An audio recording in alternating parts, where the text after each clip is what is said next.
analítica de datos a diferentes sectores de nuestra comunidad educativa. Estamos hablando de chicos que van desde el colegio hasta, bueno, en fin, hasta la universidad, posgrados, etcétera. Me gusta mucho eso. El día de hoy, permítame y les comparto. Permítanme un segundo. Bueno, el día de hoy me acompaña mi colega y gran amigo Iván Saavedra. Iván, adelante. Sí, gracias, Elías. Buenas tardes a todos. Mi nombre es Iván Saavedra. Voy a hacer una pequeña presentación aquí. Elías, con tu permiso. Iván Saavedra, egresado de la Universidad del Norte, programa de Ingeniería de Sistemas. En la misma universidad realicé mis estudios de posgrado, de especialización y maestría, para luego obtener mi doctorado en la Universidad de Wisconsin, Milwaukee, en Estados Unidos. Y actualmente me encuentro trabajando en una empresa de analítica de datos aquí en Estados Unidos y muy contento de estar aquí compartiendo con ustedes. Muchas gracias, Iván. Bueno, como les comenté, mi nombre es Elías Niño, soy el director de Departamento de Ingeniería de Sistemas. A este departamento se encuentran articulados los programas a nivel de pregrado de Ingeniería de Sistemas y Computación, a nivel de posgrado, Maestría en Ingeniería de Sistemas y Computación y Doctorado en Ingeniería de Sistemas y Computación. Como la charla lo indica el día de hoy, quiero compartir con ustedes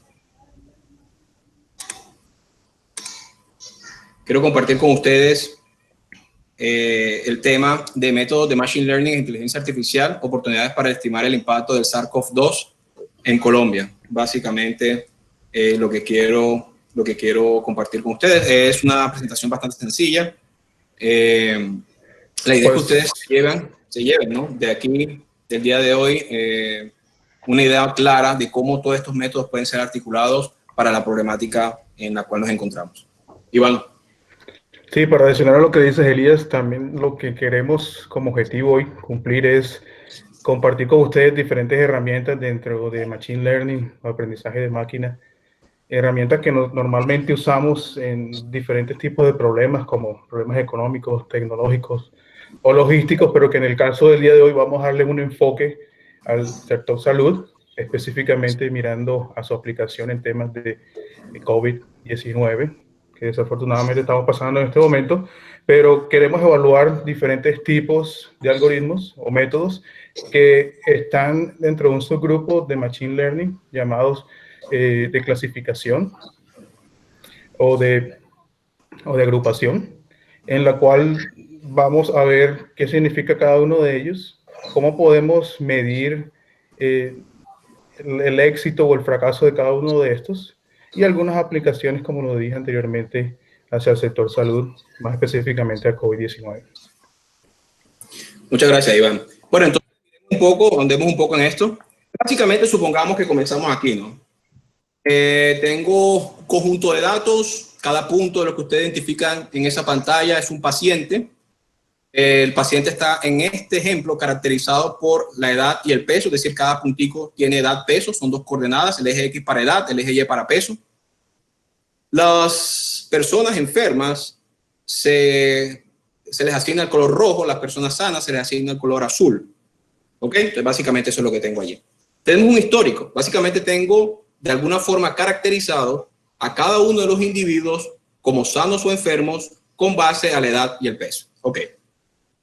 Entonces, ¿qué ocurre? Llegan nuevos pacientes. Cada punto negro que ustedes aprecian en este momento en pantalla es un nuevo paciente. Un nuevo paciente que necesita ser clasificado como una persona sana o como una persona enferma. ¿Ok? Entonces, llega la persona, tenemos un histórico de datos, tengo una persona con los mismos atributos del histórico de datos con el que cuento. Y la pregunta que intuitivamente nos hacemos en este momento es, ¿podremos de alguna manera, o es factible de alguna manera, poder asignar color a cada uno de esos puntos respecto a sus características? Es decir, ¿es factible asignar el color rojo o azul al punto negro, a cada uno de esos puntos negros? O en otras palabras, decir si cada uno de esos puntos negros es una persona sana o enferma. La respuesta es sí, ¿no? Y lo más naive en lo que uno puede pensar en el contexto de analítica de datos es en un clasificador lineal. Entonces, un clasificador lineal no es más que tener atributos de entrada en nuestro contexto, en este ejemplo, los atributos son la edad y el peso. Estoy caracterizando a cada uno de los pacientes por la edad y del peso. Luego, ¿qué hago? A cada una de esas variables de entrada, a cada uno de esos atributos del paciente, yo les asigno un peso. Entonces, existe un peso 1 para la edad y existe un peso 2 para el peso de la persona. Y la idea entonces es, combinando las dos entradas que tengo, poder, de alguna forma, predecir si el punto negro que está entrando pertenece al conjunto azul, es decir, a las personas sanas, o al conjunto rojo, las personas enfermas. ¿Ok? Entonces, por supuesto, sí, podemos utilizar un clasificador lineal. Existen lenguajes como MATLAB, Python, etcétera. Todos estos lenguajes ya vienen con estas funciones incorporadas y de manera muy sencilla, un problema de esta naturaleza se soluciona mediante un separador lineal.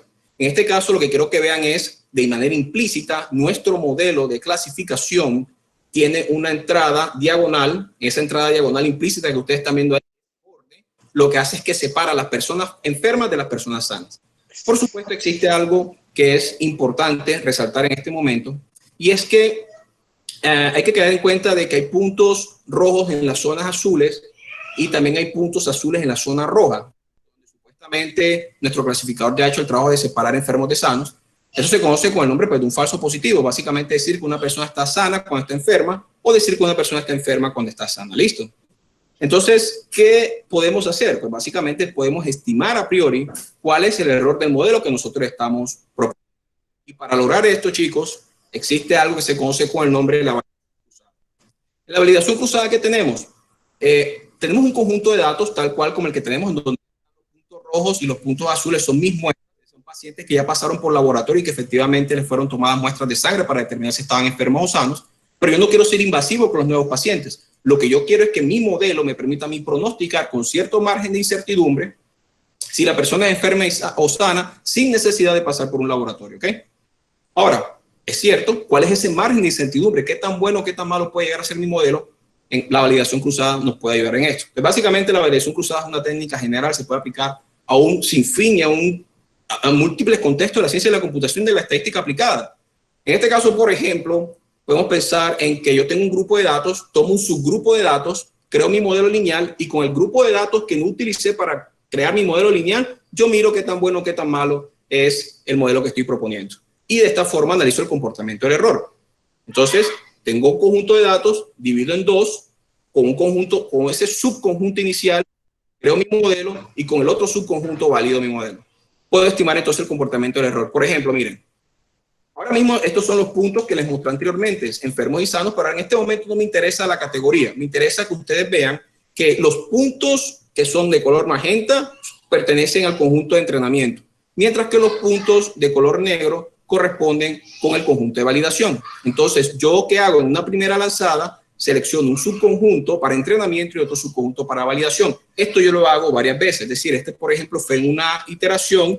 Luego selecciono otro conjunto para entrenar y validar, luego selecciono otro conjunto para entrenar y validar, luego selecciono otro conjunto para validar y entrenar, y esto lo hago muchísimas veces. La idea es que cada proceso que yo hago, en cada lanzada en que yo selecciono aleatoriamente elementos para validar y elementos para entrenar, yo estoy obteniendo información sobre el comportamiento del error del modelo con el que yo estoy trabajando. ¿Listo? ¿Qué resulta esto en el ejemplo que estamos trabajando en este momento? En algo como esto. El eje X denota error. Quiero que lo miren como error porcentual. Y el eje Y denota frecuencia. Entre más alta sea la frecuencia, más probable es el valor del error. Esto significa que el modelo con el que estamos trabajando, el error es muy probable que se encuentre entre el 0 y el 50%. Incluso, si ustedes observan a la derecha, vemos un 200% de error con una probabilidad muy baja. ¿De dónde hablo de ser una probabilidad muy baja? Básicamente que las barras en donde se encuentra el número 2 son pequeñas. ¿Listo? Entonces, en este momento ustedes se dan cuenta inmediatamente que lo más probable es que bajo el contexto en el que nos encontramos trabajando y el modelo que estamos implementando con respecto a la naturaleza de los datos, quizás no sea el mejor, ¿ok? Entonces, miren los pasos sencillos. Tengo datos, divido el conjunto de datos, entreno mi modelo, valido mi modelo y obtengo la gráfica que tengo. La validación cruzada, en este contexto estoy estimando el comportamiento del error porcentual. Pueden ver que la mayoría de barras se encuentran a la izquierda, entre 0 y 0.5, significa que con muy alta probabilidad mi modelo puede cometer un error de clasificación hasta el 50%. ¿Ok?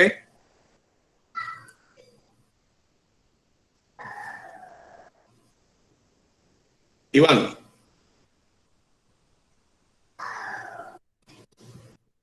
Sí, otro método que utilizamos bastante, adicional del clasificador lineal que acabamos de ver, es el vecino más cercano. Como su nombre lo dice, lo que buscamos en este momento es esos puntos que el profesor Elías les mostraba, que eran determinados por puntos de color negro. Queremos encontrar entonces a qué otro dato histórico que ya tenemos se parece o está más cercano para poder clasificarlo de esa manera. Ustedes pueden ver aquí, tenemos los dos mismos conjuntos de pacientes, tenemos los sanos y los enfermos y tenemos los nuevos pacientes que nos están ingresando. Nuevamente, no queremos pasarlos por todo ese pruebas de laboratorio, sistemas invasivos, sino que queremos, mediante nuestro modelo, determinar si esos son unos pacientes que son sanos o unos pacientes que son enfermos. Lo que dije anteriormente es, entonces, buscamos para cada uno de esos puntos, cuál es el punto de cada uno de esos conjuntos sanos y enfermos que esté más cerca a ese punto negro, y de esa manera coloreamos ese nuevo punto negro que tenemos aquí. Como ustedes pueden ver, hay una mejor distribución, en este caso es más preciso, por decirlo así, este modelo, pero de todas maneras seguimos encontrando algunos errores. Como ustedes pueden ver, había unos puntos rojos que todavía estaban en el área azules, los ven ahí. Entonces, de todas maneras, necesitamos realizar algún tipo de ejercicio para medir el error que genera este modelo. Para eso, realizamos otra vez la validación cruzada que explicaba el profesor Elías. En este caso, lo que no hacemos es conocer la distribución del error como tal, sino que estamos más enfocados en conocer como tal el porcentaje de éxito que pueda tener nuestros resultados, para así saber si la estimación que nosotros estamos haciendo es correcta o no es correcta. En este gráfico de frecuencia que ustedes ven aquí, tenemos en el eje X el porcentaje de éxito y la frecuencia en el eje de la Y, y como ustedes pueden ver, el mayor número de veces el porcentaje de éxito está alrededor de 0.995, el cual es muy bueno para este tipo de resultados. Y como en el peor de los casos, ustedes pueden ver que en la menor frecuencia la tiene un porcentaje de éxito de un 0.983, el cual sigue siendo también muy bueno para este tipo de resultados. Muy bien. Entonces ya hemos visto dos, ¿no? Básicamente mi primer modelo, lo que yo tengo es un modelo lineal que depende de ajustar un peso 1 y un peso 2 para que los atributos que entran se combinen y reflejen la respuesta deseada, o simplemente me olvido de pesos, me olvido de parámetros y voy directamente a lo que se conoce comúnmente como una estrategia no paramétrica, en la cual nos basamos simplemente en cuál es el vecino más cercano. Existen todavía otras metodologías que son muchísimo más sofisticadas y que son ampliamente utilizadas en el contexto de Machine Learning, incluso Deep Learning, que son las redes neuronales, ¿no? Las redes neuronales, básicamente lo que yo hago es que tengo un conjunto nuevamente de atributos de entrada, edad, peso, y yo le asigno inicialmente, muy similar en la primera etapa, se parece mucho de pronto a un clasificador lineal. La cuestión aquí, y aquí es muy importante resaltar, es que existe una función que toma como entrada la edad, el peso y los valores asociados o los pesos asociados a cada una de estas variables y los transforma. Potencialmente dentro de lo que ustedes ven allí como función, pueden tener otras funciones internas, pueden tener otros nodos internos, pueden tener muchísimas cosas, ¿ok? Para al final tener una salida. Estas redes son interesantes y les comento algo, ¿no? Básicamente toman entradas, salidas, y lo que hacen para ajustar los pesos es que la diferencia entre lo que debería ser, es decir, entre si es un paciente o no enfermo, si es un paciente o no sano, esa diferencia él la devuelve, que es la línea azul que ustedes están viendo allí, con el objetivo de actualizar. El ir hacia atrás y hacia adelante se conoce formalmente con el nombre de forward para hacia adelante y backward hacia atrás, propagation, en los dos escenarios. ¿Listo? Esto es algo que es supremamente interesante, es algo muy interesante porque, bueno, me está haciendo, como esto es algo bastante interactivo, me está haciendo un par de preguntas. Juan Carlos me pregunta si ese modelo lineal lo implementamos en qué herramienta, MATLAB o Python, y por qué. Bueno, Juan Carlos, modelos lineales, incluso las redes neuronales, esto es mi experiencia. Las personas que están más familiarizadas con lo que son los lenguajes procedimentales, yo como primera instancia les recomiendo utilizar MATLAB. Sin embargo, no es un misterio que Python en sus recientes años ha tenido un crecimiento agresivo en todo lo que respecta a tratamiento y analítica de datos. Entonces, Juan Carlos, yo optaría, dependiendo mucho del perfil de la persona, en enfocarlo hacia MATLAB, dependiendo del background que tengo, hacia Python. Aunque hoy en día sabemos todo y no es una camisa de fuerza, yo me siento un día en la tarde perfectamente, me leo un par de tutoriales y es factible aprender muchísimas herramientas. Porque Python facilita mucho el manejo de redes neuronales por la cantidad de paquetes que ya están construidos sobre este lenguaje de programación. También me pregunta, me preguntan acá, ¿piensan que se debería transformar el contenido del programa de ingeniería de sistema para acercarnos a la era de la analítica de datos? Alejandro Cuello de Moya, eso se está haciendo. De hecho, sí, estamos en la Universidad Norte, estamos trabajando en todo el tema de transformación de cursos y propuesta de nuevas asignaturas, porque efectivamente ingeniería de sistemas, como la conocemos, debe de alguna forma evolucionar hacia estas nuevas tendencias que son un boom. Es decir, muchos años de procesamiento de información, almacenamiento de información, pero no hay nada quien la estudie, no hay nadie que haga inferencias sobre ellas. La respuesta es sí, Alejandro. Sol Solano, ya existe un programa de pregrado en la UPB, Medellín, inicialmente tiene un pregrado solo en ciencia de datos orientado en crear soluciones informáticas, licenciado u open source para la minería de datos. Sol Solano me comenta esto. Sol, también acá, me gusta mucho tu apreciación. La Universidad Norte también se está proponiendo, básicamente, creo que sale el año que viene el programa de ciencia de los datos. Sin embargo, le comento, desde ingeniería de sistemas pensamos abordar esto porque hay un componente importante. La analítica de datos en sí, puede usted verla como la sinergia de varias fuentes, ¿no? La primera es la parte de estadística aplicada, métodos numéricos aplicados y la parte que entra de ciencias de la computación. Es muy importante. Alfonso, esto también aplica para librerías como Python. Sí, sí, Alfonso, aplica para eso también. Y se escuchan rumores de que el ingeniero Elias Niño no le gusta Python, eso es cierto. Enrique Carga. No, Enrique, a mí no, o sea, yo soy muy abierto a utilizar cualquier lenguaje de programación. Lo que pasa es que en mis clases hasta el momento he utilizado MATLAB, pero prometo entonces comenzar a utilizar Python también para el desarrollo de la asignatura, ¿ok? Muchas gracias por las preguntas hasta ahora. Bueno, entonces, ¿qué tenemos aquí? Tenemos una red neuronal. Entonces, las redes neuronales, ¿qué hacemos? Tomamos, chicos, tenemos las entradas, tenemos ese montón de puntos rojos, azules, los metemos por el lado izquierdo y hacemos que esa rayita azul que ustedes están viendo arriba ajuste los pesos con el objetivo de que cada vez que entre alguien que debería ser azul, sea azul, que cada vez que entre alguien que sea rojo, que debería ser rojo, sea rojo. Podemos hacer esto. Imaginemos este conjunto de datos ahora. Es este conjunto de datos con el que estamos trabajando. Y yo puedo aplicarle una red neuronal, ¿no? A esto. Yo tengo ese clasificador que ustedes ven allí. Entonces, en esta red neuronal lo que estoy viendo es una línea nuevamente vertical. Está separando los dos grupos y tengo nuevamente falsos positivos.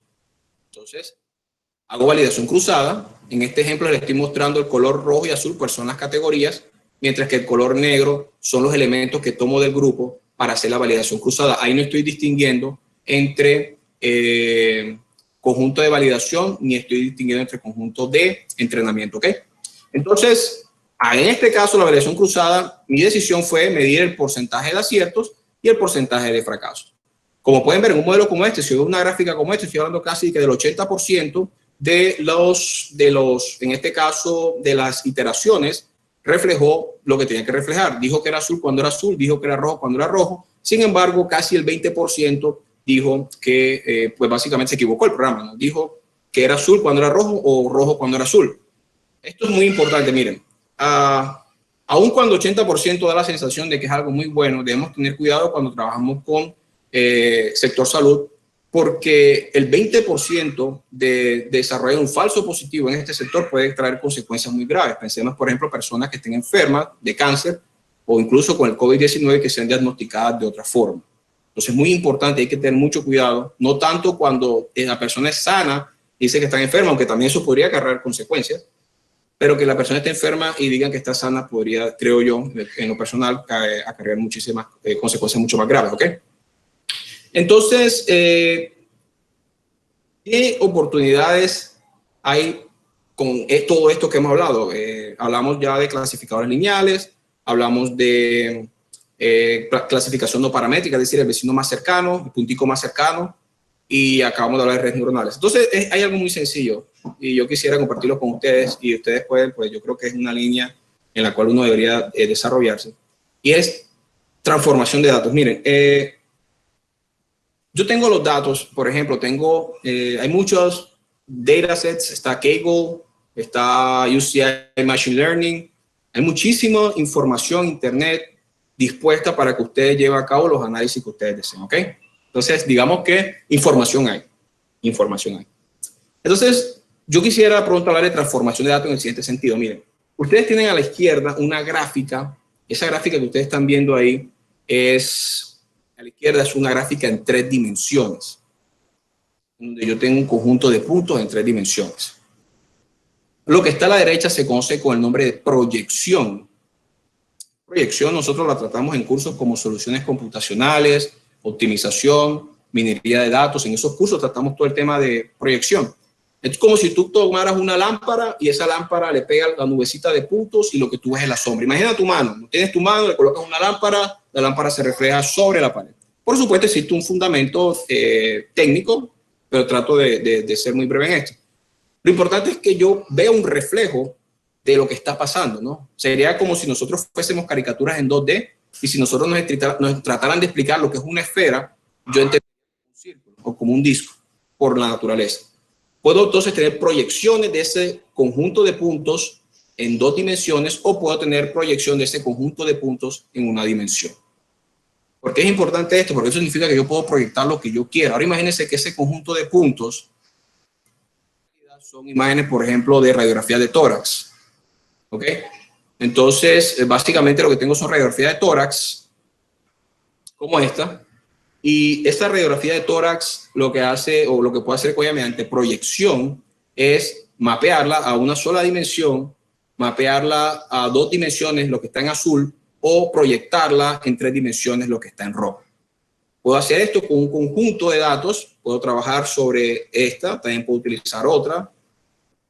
¿Sí ven?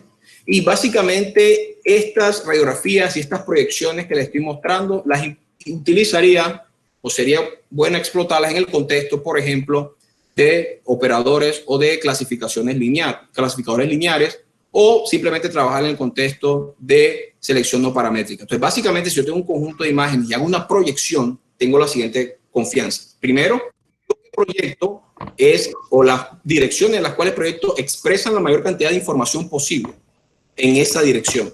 Significa que mi problema de poder comprender si una persona está enferma o no, incluso en este caso, si una neumonía fue desarrollada por COVID o fue desarrollada por otra bacteria o simplemente una persona sana, simplemente se limitaría a un problema de selección, ¿okay? De tener un conjunto de datos como los puntos que les mostré anteriormente y de allí seleccionar cuál de los puntos es el mejor representante y con base a las características de ese representante decidir si la persona está sana o está enferma.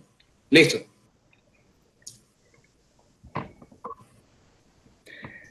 Tenemos igualmente otro tipo de metodologías en Machine Learning y la que viene a continuación es un método de agrupamiento llamada K-means y básicamente la pregunta es de qué nos sirve, cómo podemos utilizarla, cómo podemos aplicarla a COVID-19. Básicamente nosotros cuando tenemos un conjunto de datos como el que tenemos en este gráfico de dispersión, tenemos un conjunto de personas en las cuales queremos agrupar dependiendo de específicas características. ¿Y para qué las queremos agrupar? Pues queremos agruparlas para poder darles un tipo de tratamiento, por así decirlo. Es decir, podemos estar mirando aquí de pronto peso, podemos estar mirando de pronto edad, temperatura, otro tipo de síntomas y queremos agrupar todos estos puntos que pueden ser personas y que estén experimentando ciertas características similares para poder tratarlas de la misma manera. Entonces, una vez tengamos un conjunto de datos como estos, empezamos a aplicar el algoritmo de K-means, en donde básicamente en este primer ejemplo vamos a decir, vamos a clasificar o vamos a hacer una agrupación de 6 diferentes grupos y vamos a encontrar esos puntos negros que van a estar sujetos o van a estar relacionados a cada uno de esos puntos rojos que nosotros estamos viendo ahí, que son denominados centroides. ¿Qué pasa? A primera medida asignamos o ubicamos esos puntos de manera aleatoria, pero lo que hacemos es que a medida que va avanzando el método, vamos ajustando la posición de cada uno de esos puntos para que se encuentren en el centro de cada uno de los grupos. En este ejemplo, ustedes están viendo que hemos asignado, dependiendo de la distancia de cada uno de esos puntos, a cada punto rojo o cada centroide y le hemos asignado un color. Pero a medida de que vamos ajustando cada uno de esos centroides, vemos que también los puntos se van reasignando porque puede ver de que anteriormente como manera inicial teníamos un punto verde que de pronto era amarillo, pero a medida de que ese centroide se va ajustando, a medida que vamos realizando más iteraciones, nos dimos cuenta que ese punto verde realmente no era verde, sino era un punto morado o era un punto azul. Por lo tanto, nos permite cada vez que nosotros realizamos una iteración del modelo ser más específicos, tener una mayor calidad en la calidad, en los resultados que nosotros estamos obteniendo. ¿Y cómo sabemos realmente cuál es el número óptimo de grupos que nosotros queremos encontrar? Pues hay metodologías, por ejemplo, la metodología del codo o ELBO, en la cual nos permite especificar cuál es el número de grupos que nosotros queremos encontrar en específico. Porque imagínense, nosotros tenemos un conjunto de datos, digan ustedes, de 10.000 pacientes, y como decimos nosotros, bueno, vamos a crear grupos de A2, o vamos a crear solamente 5 grupos, o podemos crear 1.000 grupos para agrupar esos, por así decirlo, agrupar esos pacientes en los cuales presentan síntomas similares y ser tratados de la misma manera. Otro ejemplo que quiero mostrarles aquí es qué tal si entonces escogemos otro K. Si miramos detalladamente, de manera descriptiva, este gráfico de dispersión, nosotros podemos fácilmente decir que de pronto nuestro K óptimo aquí sería tres grupos. Entonces realizamos el ejercicio. Nuevamente, como les decía anteriormente, ubicamos los centroides de cada uno de esos grupos de manera aleatoria y asignamos cada uno de los puntos negros o pacientes a esos centroides basados en la distancia que ellos tienen hacia cada uno de los puntos rojos. Una vez que hacemos eso, le damos el color para ver gráficamente la diferencia entre cada uno de ellos, pero calculamos también la media de la distancia de todos los puntos con el centroide para ajustar ese centroide en cada uno de los grupos. Y así vamos ajustando entonces el centroide o ese punto rojo que estamos viendo ahí y reasignamos en la siguiente iteración cada uno de esos puntos o cada uno de esos pacientes a cada uno de los puntos. Ustedes pueden ver que el punto rojo que pertenece al grupo de los amarillos, nosotros a primera medida lo ubicamos bastante hacia la derecha, bastante cercano al tercer grupo, pero el método o el algoritmo nos ayudó para que este punto o este centroide se vaya ajustando en su ubicación óptima y poder generarnos un resultado de esta manera, en la cual podemos decir ahora que sí, que el grupo de personas que se encuentran del color azul presentan determinado tipo de síntomas o tienen determinado tipo de temperatura, de edad o de peso y que deben ser tratados de una manera diferente a los que son tratados en el grupo amarillo o los que son tratados en el grupo rojo como tal.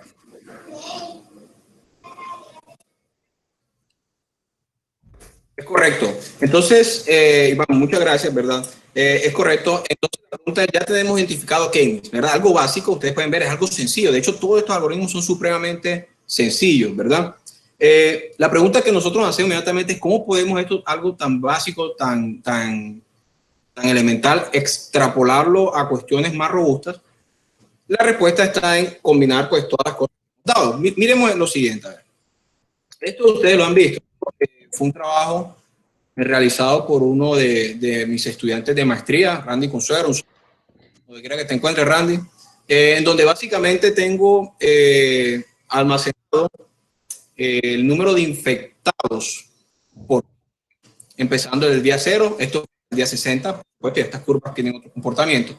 Pero ¿por qué les comento esto? A ver, porque da la sensación de que ¿cómo voy a asignar yo K-means? ¿Cómo puedo hacer yo uso de K-means en un contexto como esto? No de manera directa, pero sí sería interesante por lo menos saber si existen países que tengan tendencias similares en el comportamiento de la dispersión o en el comportamiento del número de infectados. No me refiero a la proyección, me refiero es a la tendencia. A la tendencia porque hay que tener en cuenta de que son poblaciones diferentes, de alguna forma genéticas diferentes, cantidad de población diferente, etcétera. ¿Listo? Lo primero que yo hago es lo siguiente. A ver, yo si miro estas gráficas en una primera instancia, digo, bueno, ¿qué K-means puedo aplicar yo aquí? ¿Cierto? Para mí carece completamente de sentido. Pero si pienso en que existen los proyectores, recuerden la lámpara que les hablé, y tomo y le coloco una lámpara a esa gráfica que estoy viendo aquí, obtengo esto. Lo que están viendo en este momento, chicos, es una proyección en 2 dimensiones del comportamiento de cada una de esas tendencias que les acabé de mostrar. Listo. Estas 2 dimensiones.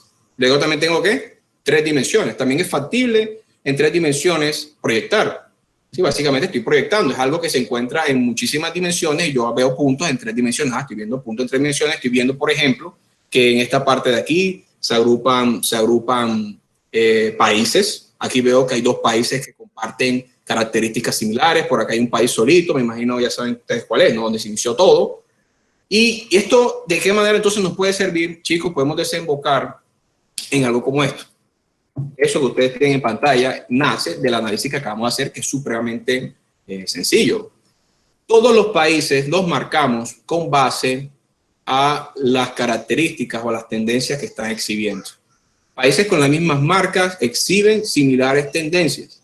Pueden ver, por ejemplo, por acá China se encuentra aislado, por acá está Italia, una cruz roja, que fue algo bastante, ustedes saben pues lo que pasó. Tengo países en América Latina con tendencias similares, tales como Brasil y Ecuador, y su tendencia es similar a Portugal. También observo España, marcada con una cruz, y las estrellas, los asteriscos, la mayoría de países exhiben ese tipo de tendencia. ¿Ok? Entonces, dense en cuenta como algo tan sencillo, ¿verdad? De alguna forma puede ser extrapolado para tener en cuenta situaciones de carácter mundial como esta. Y lo importante hoy en día, chicos, quiero que sigan ese mensaje. Al final no es tanto si ustedes saben cómo está funcionando el método. Eso siempre va a ser importante porque es lo que nos va a permitir seguir avanzando en el componente científico y técnico, y eso debe ser así. Pero también necesitamos muchas veces respuestas rápidas. Dense en cuenta que este gráfico que tenemos aquí nos facilita a nosotros la lectura para saber Colombia,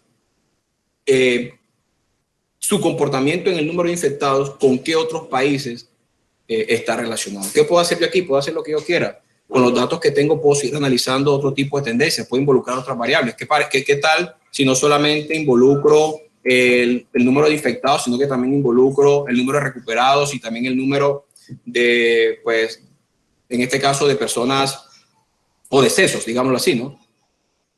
Pues espero en esta forma capturar mucha más información y tener un panorama, digamos, un poco más general de cómo sería la tendencia en Colombia con respecto a los otros países. Iván.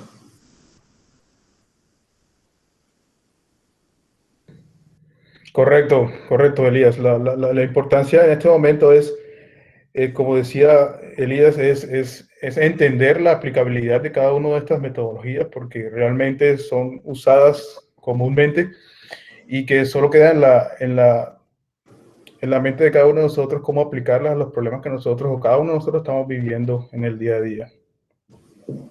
Es correcto. Y de hecho, también algo interesante es que si se dan cuenta, el límite en este tipo de análisis lo colocan ustedes, ¿no? Lo que hay que ser cuidadoso es cada vez que ustedes propongan algo, sean cuidadosos en el siguiente sentido. No den por hecho que el modelo, si el modelo funciona de manera perfecta con un conjunto de datos, ya eso es suficiente. Yo les hablé de validación cruzada, pero muchas veces la validación cruzada incluso incorpora información de datos adicionales a la validación. Entonces tengo unos datos para internar, unos para validar y otros para confirmar. Existe una cantidad impresionante de técnicas y nosotros acá en Ingeniería de Sistemas de la Universidad de Norte estamos trabajando, ¿no? Tenemos un curso de soluciones computacionales para la ingeniería, donde básicamente los estudiantes aprenden o se conceptualizan en todo lo que corresponde a los numéricos, pero adicionalmente en optimización, casualmente estamos trabajando proyectos asociados a la estimación del COVID, al pronóstico temporal, listo. En minería de datos también estamos trabajando temas asociados a inteligencia artificial. Básicamente estamos trabajando con algunos con redes neuronales, otros están trabajando con métodos de agrupamiento, etcétera, listo, y otros con métodos numéricos. También tenemos la asignatura en nuestro departamento que es inteligencia artificial. Inteligencia artificial pues trabaja todos estos métodos de agrupamiento, de selección, de estimación, etcétera. Se va a abrir un nuevo curso, voy a ofertar curso a partir del año que viene que se llama Machine Learning para ciencias de la computación o Computer Science en este caso. Y los cursos marcados con estrella son asimilación de datos, minería de datos e inteligencia artificial. Esos tres componentes también se ofrecen a nivel de siendo asimilación de datos la única asignatura que nos ofrece a nivel de pregrado. ¿Listo? Entonces, básicamente, digamos que dentro de nuestro core, dentro de nuestros cursos, contamos con toda la capacidad para abordar este tipo de temas. Veo todavía acá hay un par de preguntas. Me hablan de que he leído que usted trabaja asimilación de datos, ¿es factible su uso en este puesto? Asimilación de datos. Alejandro Cuello de Moya, claro que podemos implementar asimilación de datos. De hecho, asimilación de datos es muy interesante porque me ayuda a obtener un pronóstico con base a observaciones. Es decir, yo tengo un pronóstico, un modelo numérico imperfecto y lo ajusto con base a las observaciones. Por ejemplo, a la información que nos brinda el gobierno nacional o diferentes institutos a nivel mundial con respecto al número de infectados, fallecidos, etcétera. Sabemos que usted utiliza la estadística bayesiana para este tipo de soluciones. Puedo también aplicar la estadística frecuentista para dar solución a este tipo de problemas. Bueno, digamos que para resumir esa pregunta, la diferencia que hay entre un frecuentista y un bayesiano es que un bayesiano tiene a priori, mientras que un frecuentista se basa únicamente en los datos. Entonces, si asumimos que la información a priori es ninguna, es decir, no tengo ninguna información a priori, entonces el análisis sería totalmente frecuentista.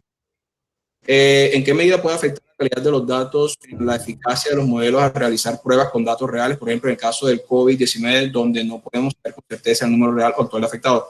Andrés, bueno, como les mostré, los modelos pronostican con base a la información que ellos reciben. Ya dada tu información a priori, uno puede ser bastante audaz. En el sentido en que yo sé que ese es el número total de infectados, entonces lo que nosotros haríamos, Andrés, es un conjunto de escenarios, teniendo como piso ese número que tú conoces. Entonces tú dices, bueno, ¿sabes qué? Yo voy a asumir que la base de mi número de infectados es lo que está diciendo el gobierno y a partir de ahí entonces creo 3 escenarios. Un escenario optimista en el cual asumo que el número de infectados es solo una pequeña variación de las observaciones que tengo. Un escenario promedio en el cual entonces el número de infectados crece un poco más y un escenario pesimista en el cual un factor más grande, perdón, el número de infectados con base en la información que estoy obteniendo de la realidad. ¿Ok? Ahí veo Sebastián con una información. Muchas gracias, Sebastián. Y bueno, aquí están los contactos, ingeniería-sistema@norte.edu.co. Cualquier duda que tú tengas, incluso si desean los slides de hoy, se los podemos facilitar. Simplemente escriban un correo y les devolvemos la respuesta con los slides. Pueden seguirme en las redes sociales, Twitter es la que yo manejo. Ahí posteo sobre todo cuando hay plazas para estudiantes de maestría, financiados, estudiantes de doctorado, convocatorias, y bueno, está todo lo que es la parte de los medios del departamento, está ahí, Twitter, YouTube y Facebook, todos son @INGSistemasUN.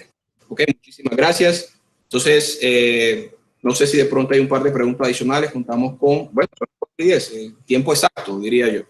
Si hay preguntas adicionales, siéntanse libres de formularlas, no hay ningún problema, estamos aquí para responderlas.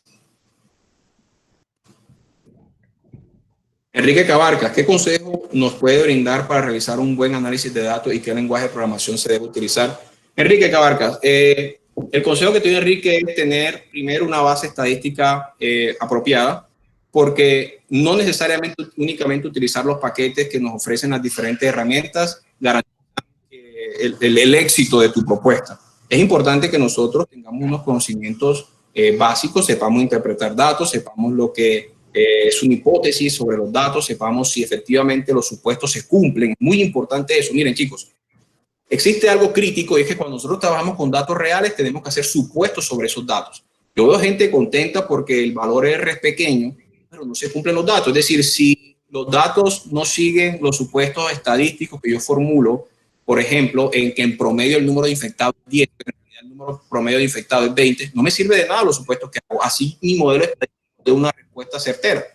Ahora, es importante que la fundamentación estadística sea completa, es decir, sea una persona que tiene una visión clara desde el punto de vista estadístico. Métodos numéricos de optimización es algo que ayuda muchísimo porque la estadística y la optimización están entrelazadas, agarradas de la mano. Es imposible hoy en día hablar de optimización sin hablar de estadística. Eso es algo inviable. Y básicamente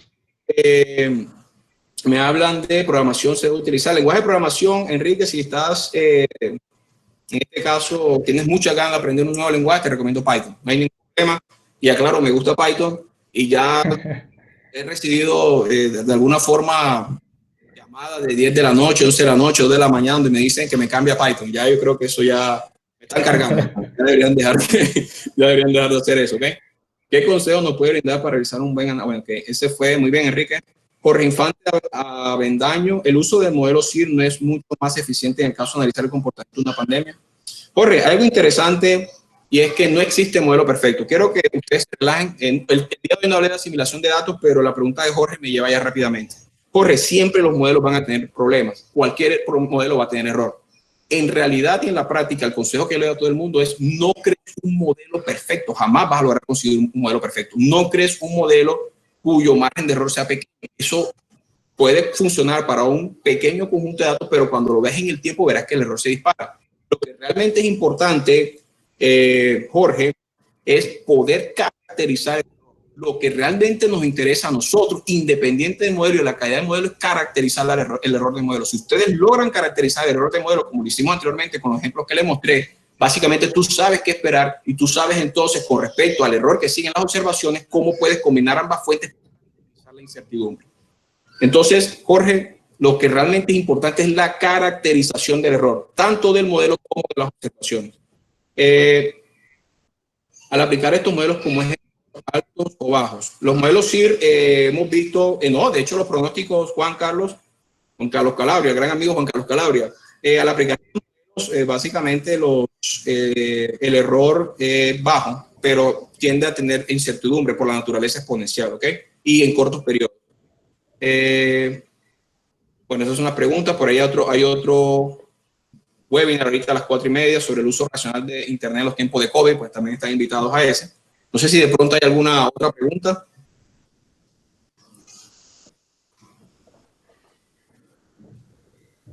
Iván, ¿de pronto algún comentario?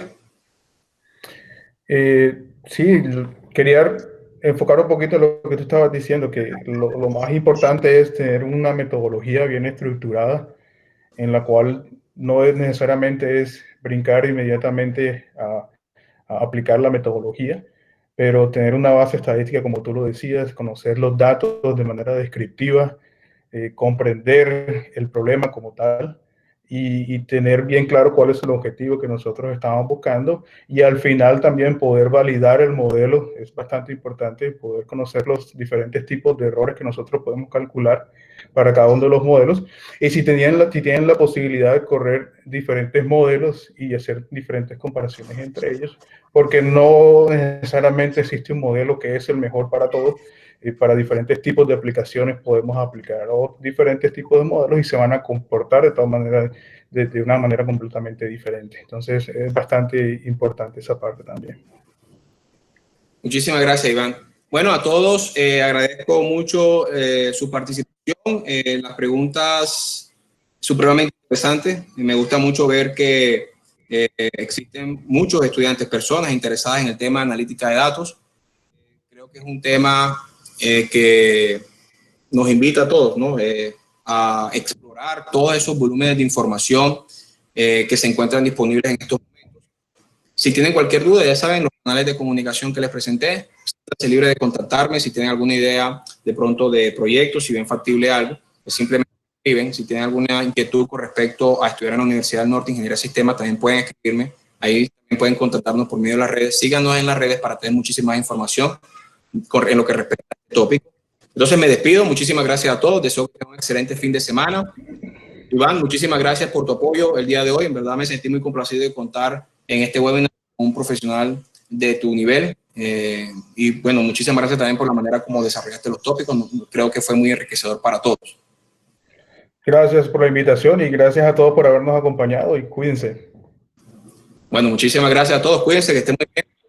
Hasta pronto. Gracias, muy amable.